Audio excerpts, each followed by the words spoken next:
రాష్ట్రంలో పెట్టుబడులకు ఉన్న అవకాశాలను పూర్తి స్థాయిలో వివరించేలా ఏపీ ప్రభుత్వం పవర్ పాయింట్ ప్రెజెంటేషన్లో సిద్ధం చేసింది. Green energy, green ammonia, AI, quantum computing, Biotech వంటి రంగాల్లో పెట్టుబడులు సాధించేలా ప్రణాళికలు రూపొందించింది.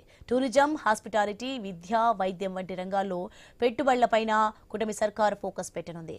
వివిధ రంగాల్లో ఏపీ ప్రభుత్వం తీసుకున్న చర్యలను, తెచ్చిన పాలసీలను జాతీయ, అంతర్జాతీయ కంపెనీలకు సీఎం బృందం వివరించనుంది.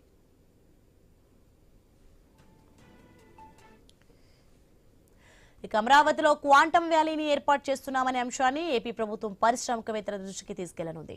ఏఐ నిపుణులను సిద్ధం చేసే దిశగా తాము తీసుకుంటున్న చర్యలను వరల్డ్ ఎకనామిక్ ఫోరంలో సీఎం చంద్రబాబు బృందం ప్రస్తావించనుంది. లక్షల మంది క్వాంటమ్ నిపుణులను తయారు చేసేలా అడ్వాన్స్డ్ క్వాంటమ్ స్కిల్లింగ్ కోర్సు నిర్వహిస్తున్నామని ప్రభుత్వం వెల్లడించనుంది. ఇప్పటికే 50,000 మంది అడ్వాన్స్డ్ క్వాంటమ్ స్కిల్లింగ్ కోర్సులో శిక్షణకు నమోదు చేసుకున్నారు.